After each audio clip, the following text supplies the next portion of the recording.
I kept my eSIM and monitors when I left my old work. I used to work for a big company, 10,000 plus employees across 2 continents.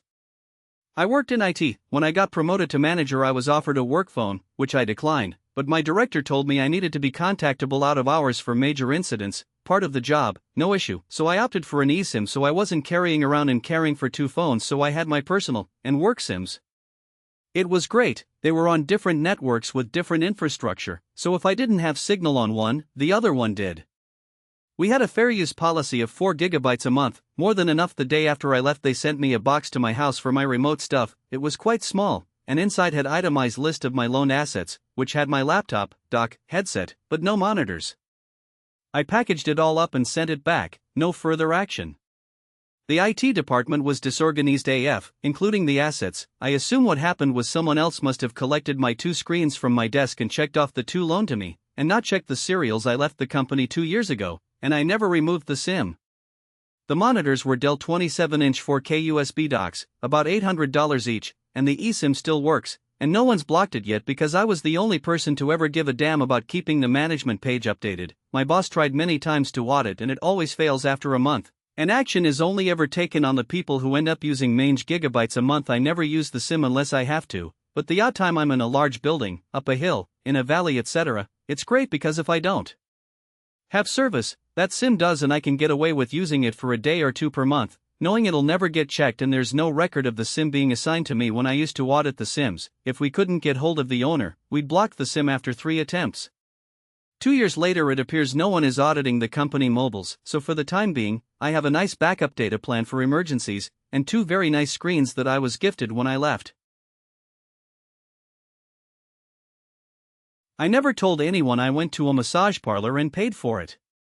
When I was 18, I was living in CT and I had a few buddies at the time. I'll call them Dave, 19, and Tom, 18.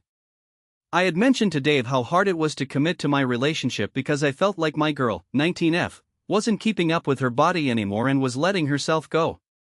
I would talk to Dave a lot about my relationship at the time, also letting him know that she had depressive episodes that would sometimes make her have to go to the doctor because she was suicidal, and he always tried to let me know to just break it off and move on, but I was trying to convince her to change her lifestyle. Now Tom comes into this when one day he brings up the fact he went to the parlor run by Japanese women who will offer sexual services for $200. I was telling him no way and denying that it actually existed for about a week. Then Dave came to me saying that it actually does exist and I had to try it because it would be in general a good time and help ease my mind, which as an 18-year-old sounded good. I took a Uber on the 2nd week, and when I showed up the glass was tinted and I saw nobody in the shop at first. Then a beautiful Asian lady who seemed to be around 22 to 23 years old showed up and asked in a heavy accent, "What services are you looking for?" Me, "What services are you providing?" And I shit you not, without hesitation she gestures the blowjob movement in her mouth. I went into the room with her and before anything asked her if she has diseases, and she didn't really know what I was saying, so she gestured to her translator and I typed my words and she laughed and pulled out a condom. I took her offer and ended up having sex with her. After we finished, the lady used a translator to start asking me about myself and eventually asked if I had a girlfriend, and I told her yes, and turns out she had a boyfriend also. Apparently a lot of people who go there are in relationships already, and apparently she had been working there for a few years and more people ended up having sex with her than getting massages. She then left for 10 minutes, told me to get dressed. I left out and there was still no customers, which was a bit odd now that I think about it. I told my friends about it and Tom asked, "Did she offer you water and an orange?" And I replied, "How do you know?" And he just laughed. Looking back on it, we probably had the same girl. But I never have told anyone about this, and since then me and my ex broke up because we moved away and didn't feel it would work out.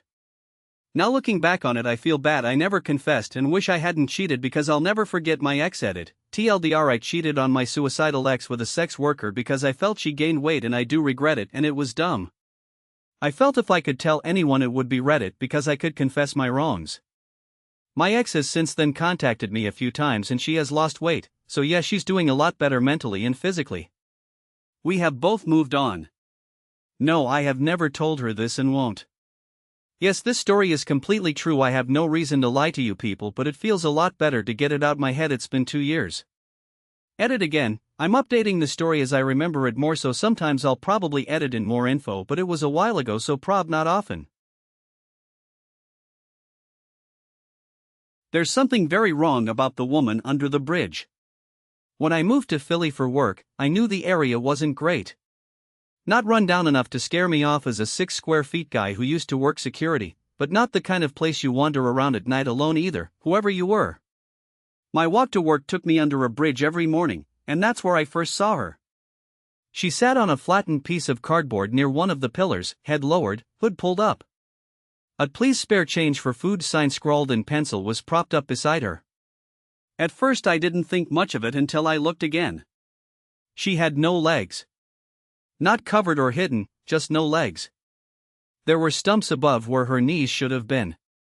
I paused and took a closer look.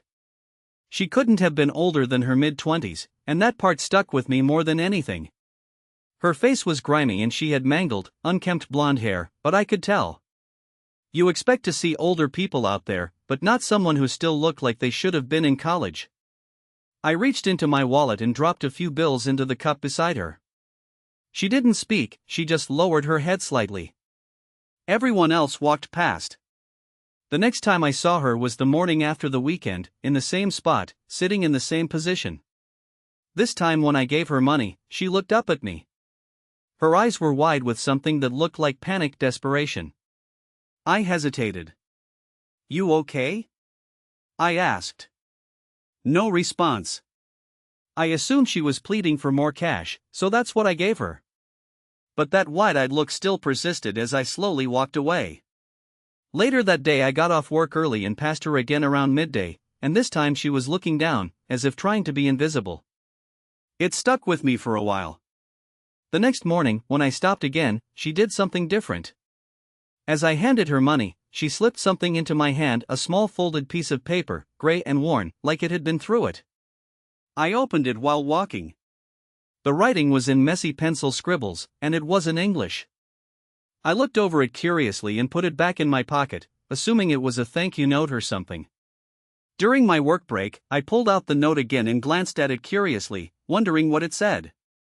An idea occurred to me. I downloaded a translation app and took a photo.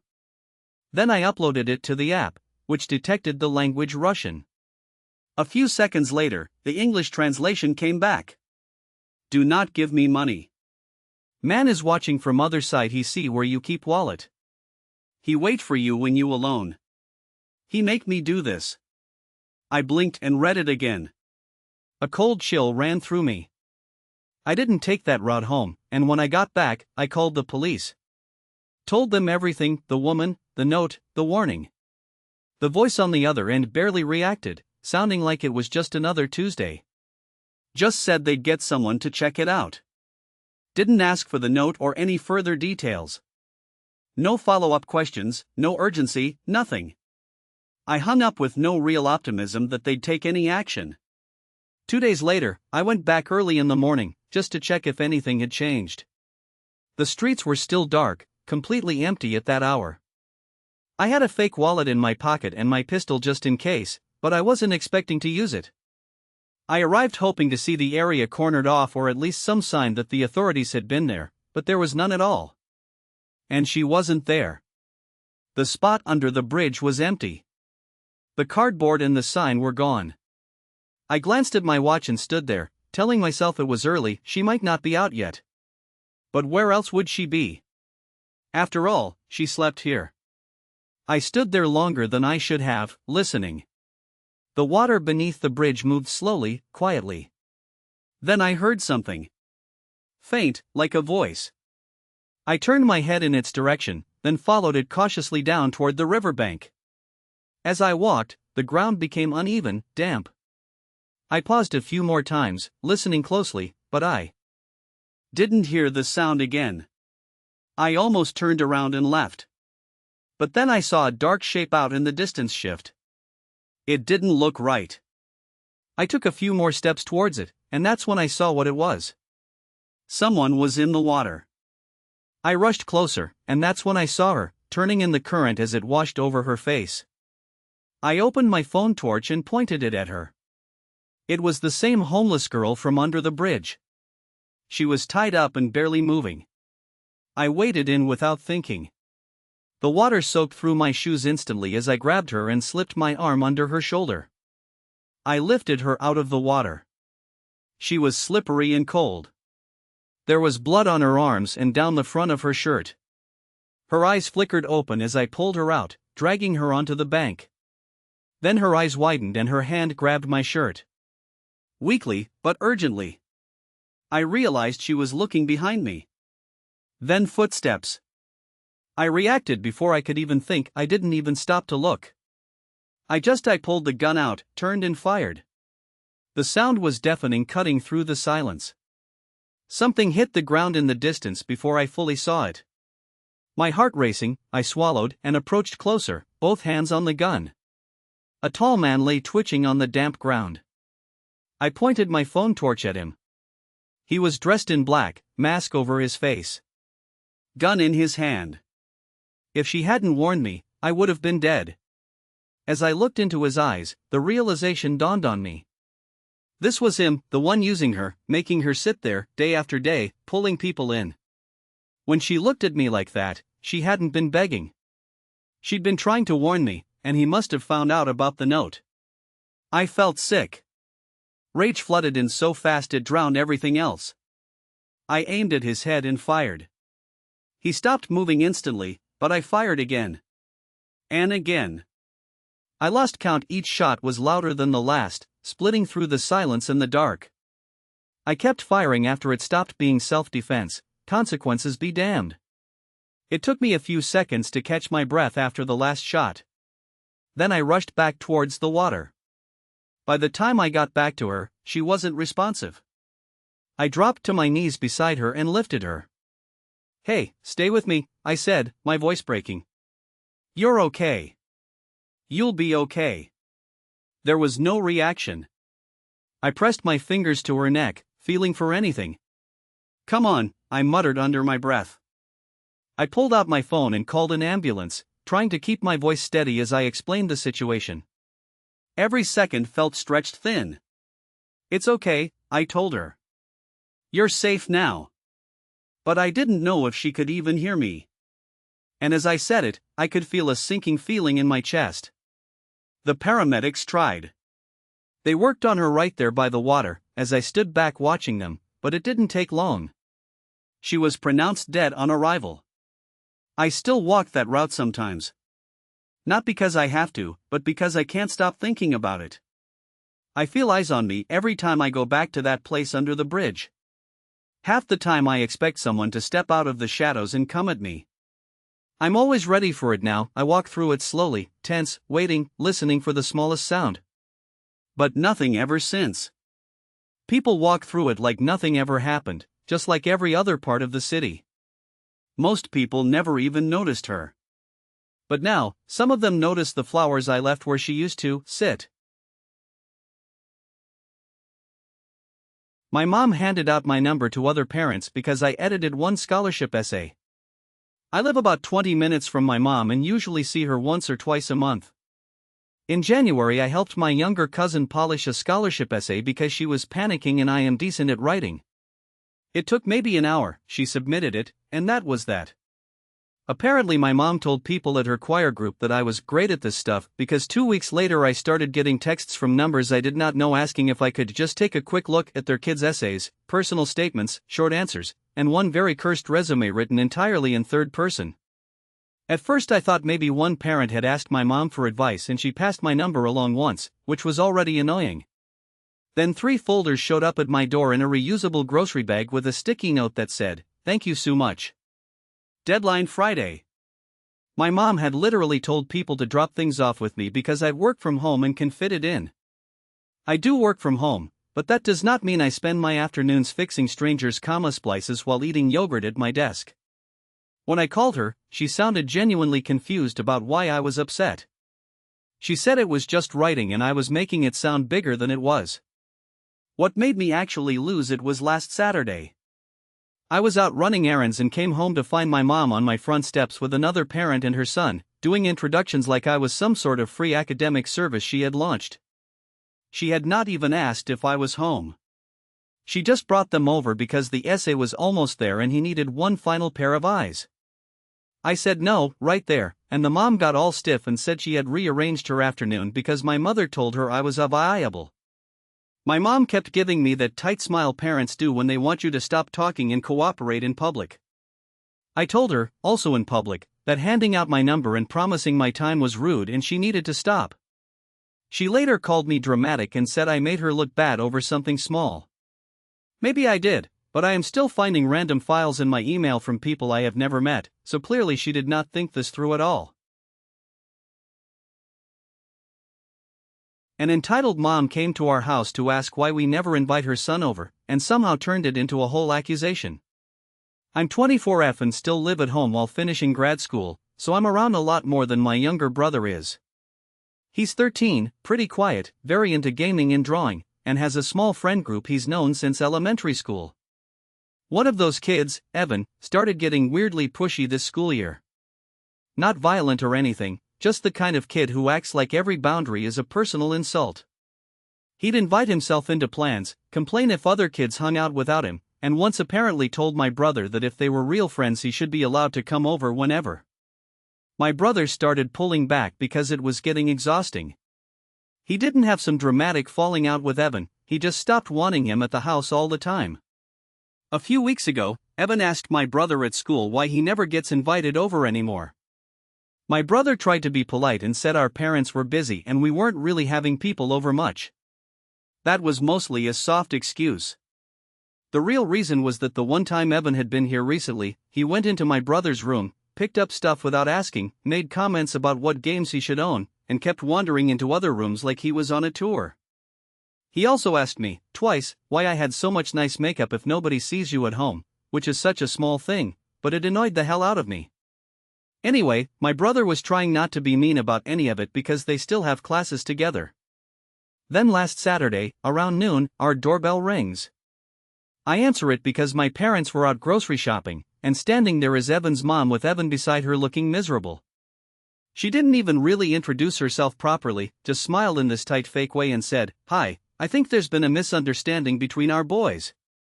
I thought she meant something happened at school. Nope.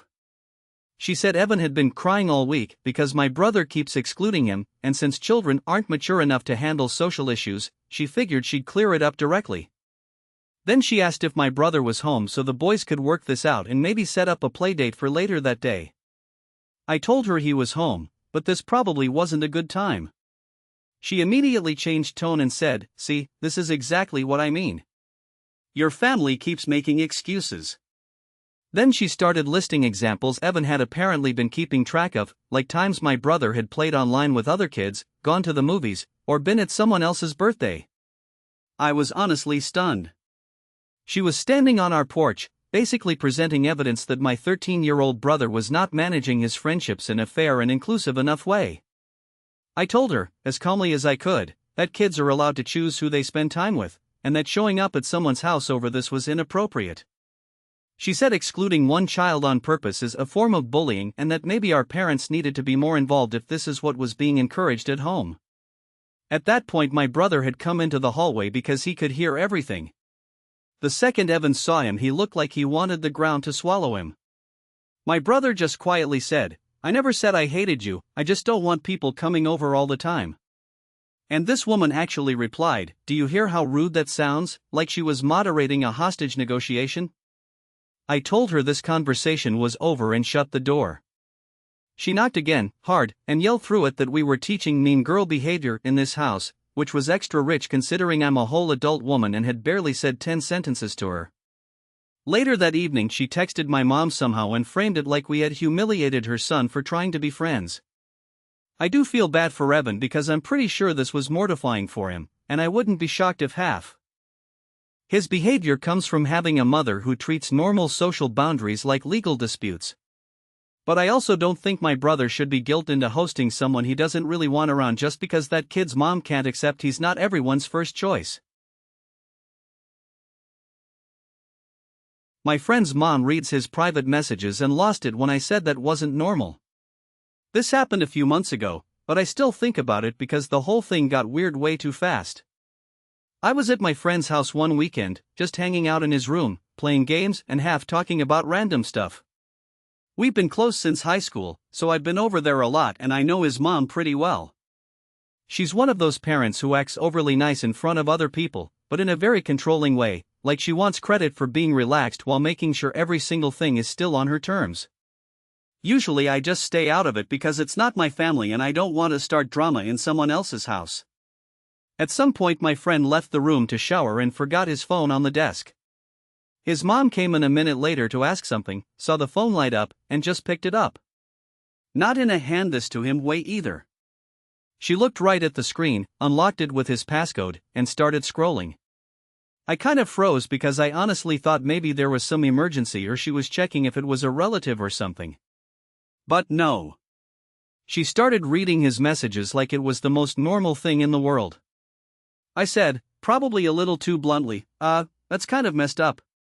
She looked at me like I had insulted her personally and said she was his mother, so she had every right to know what he was doing and who he was talking to.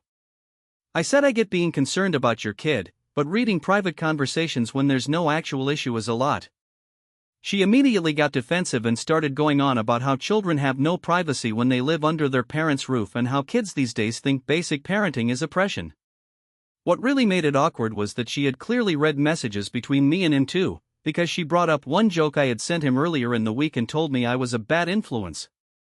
It wasn't even anything crazy, just us making fun of a teacher we used to have. I said that was exactly why she shouldn't be digging through his phone, because now she's reading other people's private conversations too. She snapped and asked who I thought I was to tell her how to parent her own son in her own house. About then my friend came back in and could instantly tell something was off. His mom told him I was being disrespectful and lecturing her. I told him she was literally going through his messages while he was in the shower. He looked embarrassed more than surprised, which honestly made it worse because it meant this probably wasn't even unusual. She started talking over both of us, saying she sacrifices everything for him and this is the thanks she gets. Then she said if I had such a problem with how she ran her house, maybe I shouldn't come over anymore. I said fine, and I left maybe 10 minutes later because the mood was dead anyway. My friend texted me later from his laptop saying she was furious and had taken his phone for the rest of the weekend. A couple people I told said I should have kept my mouth shut because it wasn't my place, but I still think what she was doing was creepy as hell. Maybe I was too direct in how I said it, but I don't think I was wrong for saying something.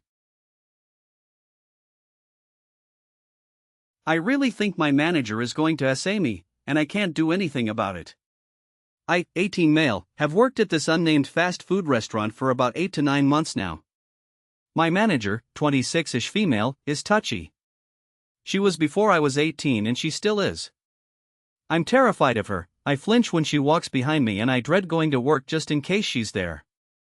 I thought I was just being sensitive for a while. She'd touch my butt, comment on my jean zipper all the time, and would sometimes come up behind me and like jokingly grind into me. She does it to other workers too, which is why I felt like I was just being sensitive. The touches changed today and I feel almost nauseous. She didn't touch me as a joke, no laughing or making it obvious in a, I touched you, but wait, she just stood a step closer. She ran her hand up my hip as she walked by. Every time she touched me it was soft and subtle, and even though everyone was right there no one noticed. Eve been so freaked out for months and now I'm just losing my mind. It's like she was telling me she can do whatever and no one will care. If your first thought is why don't you just report her, I want to. But there is a whole list of reasons why I shouldn't. I'm poor as fuck and living in an unhappy situation. I need this job. I have a hard time getting hired in this area as I'm transgender and live in a specific area of my state.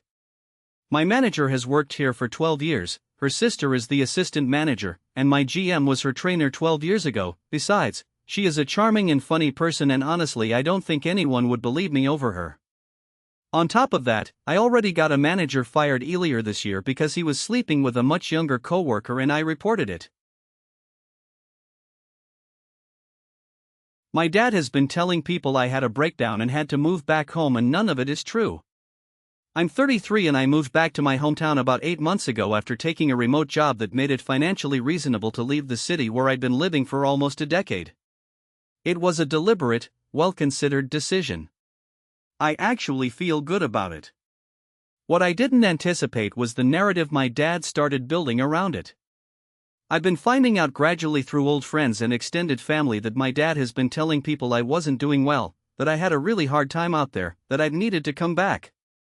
One cousin told me my dad described it as me having burned out and needing to decompress. A guy I went to high school with asked me at a gas station how I was feeling these days in this careful tone that made me realize he'd been told something specific. When I asked my dad about it directly, he didn't deny it, he just said he was giving people context and that he didn't think I'd mind. He seemed genuinely puzzled by my reaction. What's making this harder to shake is that I know exactly why he does this. My dad has always needed me to be slightly struggling so he can be slightly necessary. When things were actually difficult in my 20s, he was engaged and present and warm. When I got stable and stopped calling as much, he'd find ways to reintroduce problems that didn't exist. I recognize the pattern clearly now, but I never had language for it until recently. Confronting him felt like hitting a wall because he doesn't operate from malice, he operates from this deep unconscious need to be the person I depend on. I don't know how to have a real relationship with someone like that without constantly managing what version of my life he's allowed to have access to. If you enjoyed these stories, hit subscribe for more.